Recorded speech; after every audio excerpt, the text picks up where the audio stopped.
Hi hello అందరూ ఎలా ఉన్నారండి? బాగున్నారా? నేను కూడా బాగున్నాను. ఈరోజైతే నేను చికెన్ ఫ్రై చేస్తున్నాను. ఇది చాలా బాగుంటుందండి. ముందుగా నేను దీనికోసం అయితే పాన్లో కొద్దిగా ఆయిల్ కొద్దిగా నెయ్యి వేసి అల్లం వెల్లుల్లి పేస్ట్ వేసి వేయించేసాను.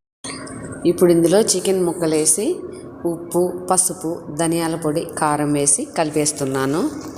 ఈ చికెన్ అయితే తక్కువ ఇంగ్రీడియంట్స్తో చాలా టేస్ట్గా ఉంటుందండి. ఒకసారి మీరు తయారు చేసి చూడండి, బాగుందంటారు. చాలా యమ్మీగా చాలా సూపర్గా ఉంటుందండి టేస్ట్. అది స్టవ్ సిమ్లో పెట్టి మూత పెట్టి ఉడికిచ్చేస్తున్నాను. ఇప్పుడు ఇందులో జీలకర్ర పొడి మిరియాల పొడి గరం మసాలా చికెన్ మసాలా పొడి వేసి కలిపేస్తున్నాను.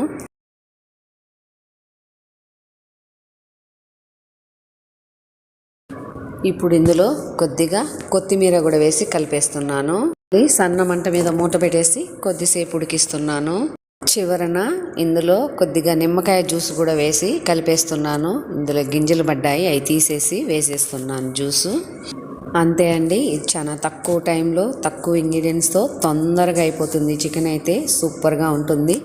మీరు కూడా ఒకసారి ఇలా తయారు చేసుకొని ఎలా ఉందో కామెంట్ బాక్స్లో తెలియజేయండి.